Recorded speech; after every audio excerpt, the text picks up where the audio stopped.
Don Vito, desde esta primavera ya ha empezado a sentarse en el banquillo. Bueno, le quedan aún 6 procesos, en los que le piden más de 130 años de prisión por corrupción. Y hoy en el territorio negro, ahora sí que ya podemos saludar a Rendueles y Marlaska. Hola. Hola, estábamos entretenidos con Anaima León, perdónanos. Ya, con las mancuernas ahí en el pasillo. No, con Anaima, con las mancuernas no, con Anaima. Ya. Bueno, hoy Marlaska y Rendueles nos van a descubrir lo que fue la última maniobra de Don Vito Correa o Francisco Correa. Él ofreció hablar y dar nombres de empresarios y políticos corruptos, bueno, lo que se llamaba antes tirar de la manta, ¿no? Un poco, a cambio de reducir su futura y casi segura condena, ¿no? Tal como van las cosas.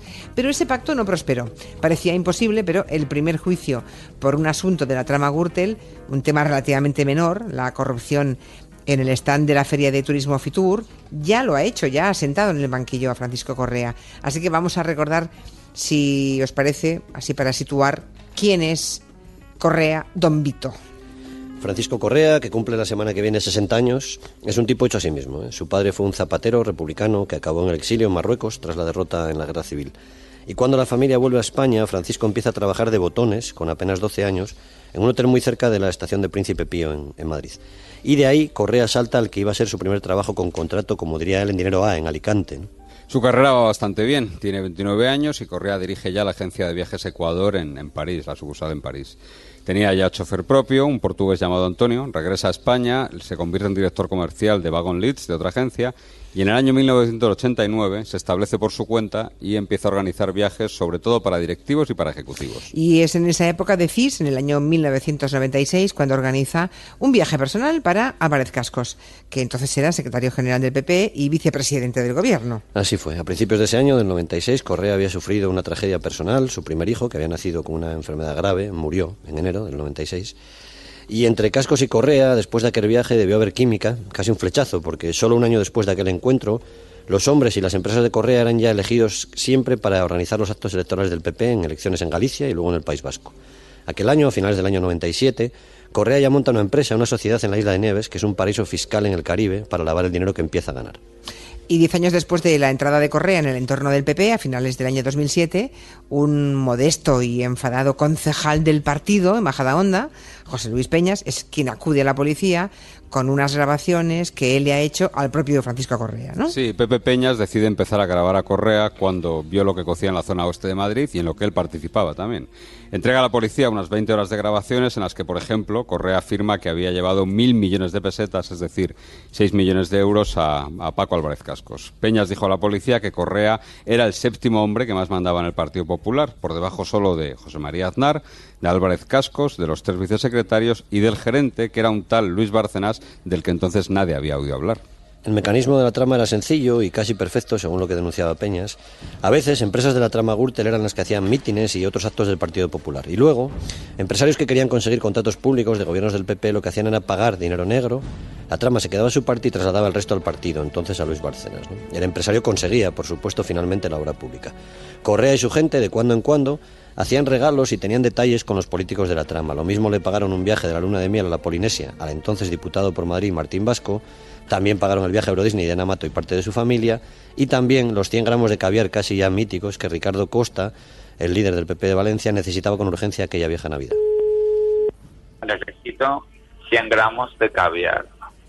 Vale, pues a ver si te los puedo pedir y a ver si te los pueden traer. Mira, a ver si en tus contactos tienen a alguien y puedo para la noche, para la cena de Nochebuena. Entonces, como tú siempre consigues de todo. Vale, se lo voy a pedir al único que se lo puedo pedir. Vale, yo 100 gramos, con 100 gramitos. Con 100 gramitos ya era. Son Richie Costa y Álvaro Pérez. Richie Costa es el que pide los 100 gramos de caviar. Bueno, a veces se hacían regalos y detalles a algunos concejales con celebraciones, con lo que Correa y sus amigos llamaban las chicas de la OFI. La OFI era un club de lujo, un club de prostitutas llamado Pigmalión.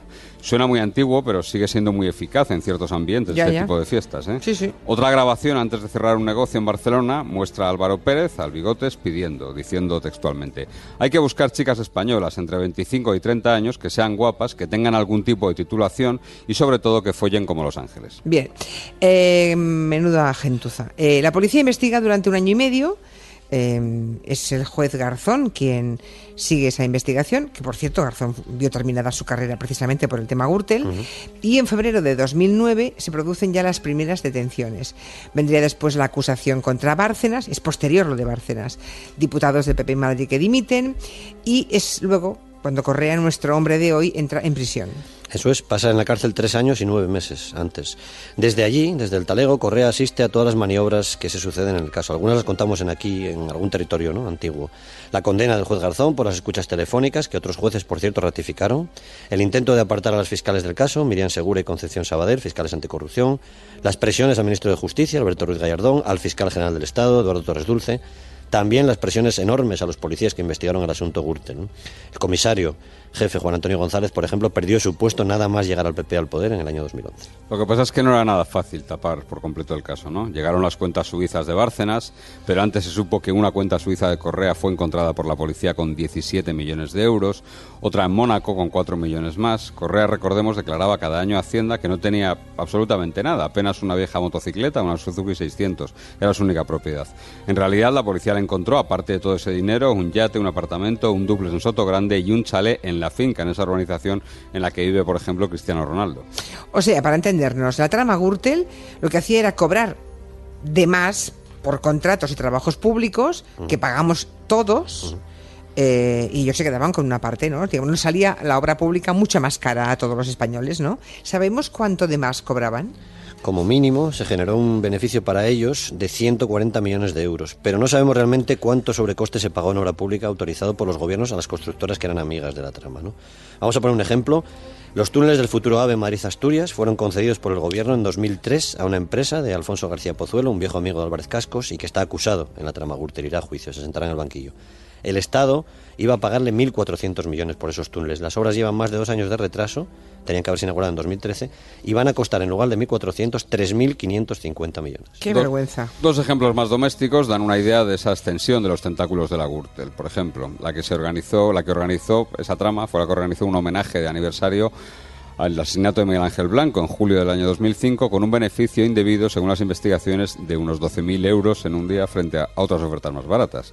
La trama facturó también de más y ganó mucho dinero en otros actos contra el terrorismo, como por ejemplo el aniversario de la matanza del 11M en Madrid. Estaban en casi todo prácticamente, como ves. Ganaron dinero de más, por ejemplo, retocando con Photoshop imágenes electorales de Mayor Oreja, retoques en los ojos y el pelo de Esperanza Aguirre en otro cartel. En fin, le hacían a todo, como puedes comprobar. En fin, que Correa sale de prisión tras casi 4 años, su fianza la paga su madre y se enfrenta, por lo que se ve, a un futuro muy complicado.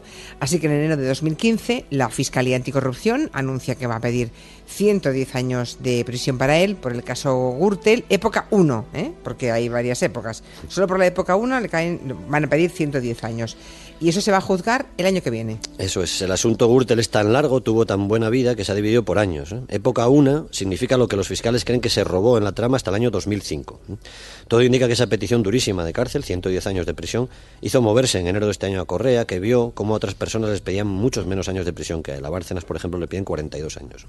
Y además, otros implicados, según él, no están ni se les espera en el banquillo. Y entonces, como hoy se desvela en Interview y en diario.es, y que quiero que nos contéis bien a todos, es cuando Correa se mueve y anuncia que va a tirar de la manta. O sea, que va a hablar, ¿no? Sí, eso es. Dice que va a tirar de la manta y Correa traslada ese mensaje hasta los que han sido sus grandes enemigos hasta ahora. La Fiscalía Anticorrupción lo traslada ese mensaje, en el mes de febrero. El fiscal jefe anticorrupción, Antonio Salinas, decide escuchar. Contar con un arrepentido, desde luego, sería muy muy bueno para el juicio que le esperaba al año siguiente. Claro. Es un proceso totalmente legal, así se ha hecho, por ejemplo, para desentrañar mucha corrupción del PP en Baleares, y algunos arrepentidos hablarán también en el caso Urdangarín, y lo vamos a ver pronto, en el mes de enero, que es cuando se espera el juicio. Eso sí, le dice Correa a los abogados que deben tratar, Salinas a los abogados, que deben tratar con las 5 mujeres fiscales que han perseguido la trama corrupta durante todos estos años. 5 mujeres fiscales, Y entonces aquí empiezan una serie de reuniones, de contactos, de negociaciones, hasta ahora secretas, entre los enviados de Correa y las fiscales. Eso es, hubo al menos 5 reuniones en busca de un acuerdo entre los meses de marzo y junio de este año. Todas ellas se celebraron en la sede central de la Fiscalía Anticorrupción, en la calle Manuel Silvera de Madrid. Los enviados de Correa lo que hacen es trasladar su oferta. Él reconocería los hechos, el daño causado, se llama así, es decir, confesaría los delitos. Sí. Se haría responsable pagando la multa que fijara el tribunal. Esta parte tiene trampa porque si Correa tuviera dinero o bienes ocultos en el extranjero, los recuperaría después y serían suyos para siempre, y daría nombres de importantes empresarios, así lo decía él, y políticos que también estaban en la trama y que hasta ahora se han librado de las pesquisas. Claro, si ofrece todo eso, obviamente es a cambio de algo. ¿Qué quería el personaje? ¿Qué quería Correa? Bueno, Paco Correa tiene un problema grave, nos dicen personas que le conocen. En los próximos años se va a enfrentar como mínimo a 6 juicios, 6 por corrupción, que son 6 posibles condenas que se le van a ir acumulando una detrás de otra. Correa teme tener un futuro parecido a 2 personajes que también tienen acumulados muchos procesos. Uno es Juan Antonio Roca, el capo de Marbella, y el otro es Julián Muñoz, el exalcalde de allí, de Marbella. A los 2 se les acumulan condenas y no terminan nunca de salir de prisión. Correa no quería seguir la suerte que estos 2 personajes, y en las negociaciones lo que pretendía, bastantes cosas pretendía, pero todo era legal, ¿eh? Él quería sobre todo que se le aplicara lo que llaman atenuante de colaboración con la justicia y que se le condenara siempre la franja inferior de los delitos.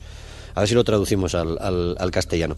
Correa buscaba con sus abogados, nadie pasa en la cárcel, el triple de la condena más grave que tenga. Es decir, si conseguía que no le condenaran a más de 2-3 años de prisión, el triple de años serían entre 6 y 9. Sería el tiempo que Correa tendría que pasar en prisión. Ya ha estado casi 4, con lo cual en un par de años conseguiría volver a la cárcel. Las fiscales deben decidir, por tanto, si ese acuerdo les compensa o no. Y, paralelamente a esta partida de póker con un acusado, las fiscales abren otro camino y consiguen tener, lo tienen ya de hecho, un arrepentido para el juicio del año que viene, ¿no? Sí, mientras están negociando con Correa, las fiscales tienen un plan B y llegaron el pasado mes de abril a un acuerdo con el empresario Alfonso García Pozuelo. Este acepta reconocer que pagó mordidas a Correa y al PP a cambio de contratos públicos, es decir, la esencia, la base de toda la trama Gürtel. Con toda seguridad va a ser condenado solo a 2 años de prisión, por lo que no va a tener que entrar en la cárcel, y su testimonio será muy importante para crucificar, entre otros, a Correa.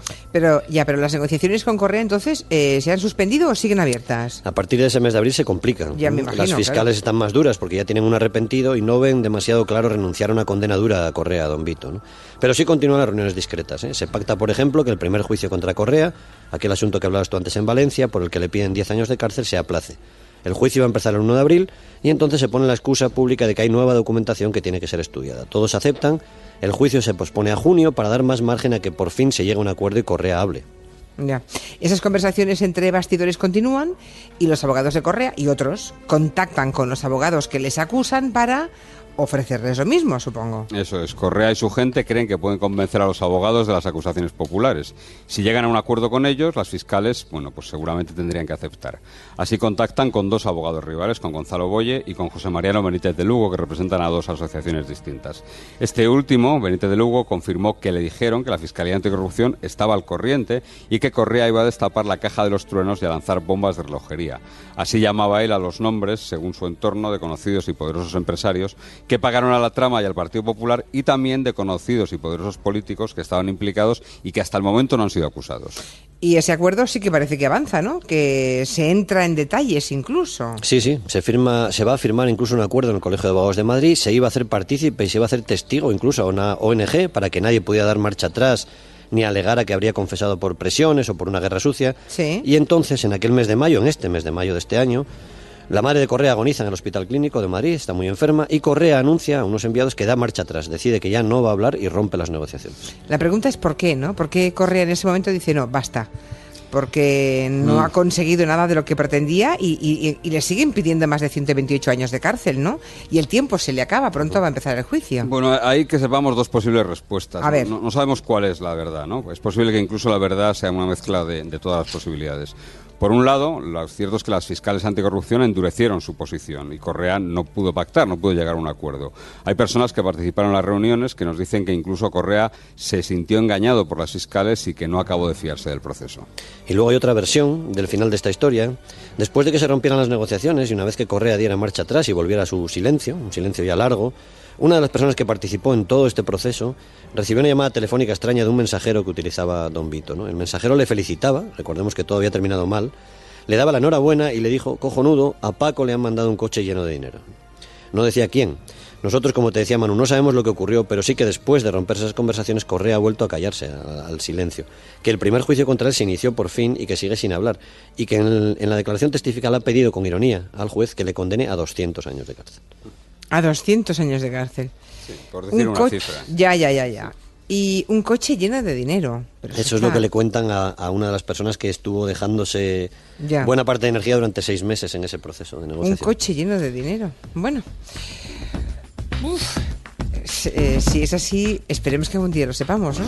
Bueno, lo que pasa es que puede tener un coche lleno de dinero, pero el futuro judicial que le espera no parece muy halagüeño. Claro, si tiene que pasarse 40 años en la cárcel o 30 y tantos años en la cárcel. Bueno, lo iremos siguiendo. No es la última vez, seguro, que hablamos de Correa, como no ha sido la primera. Marlaska y Rendueles, gracias y buenas tardes. Por cierto, no hasta dentro de una semana, porque el lunes próximo emitiremos cara al público en directo desde Vitoria. Ajá. Con lo cual, Territorio Negro, en lugar de aparecer el lunes, aparecerá, creo que el miércoles. Muy bien, próxima. Haremos un territorio vintage. Un territorio histórico vamos a hacer. Ah, sí, un vintage. Sí, un vintage criminal, perfecto. Pues hasta la semana que viene. Adiós. Adiós. De 4 a 7 en Onda Cero, Gelo.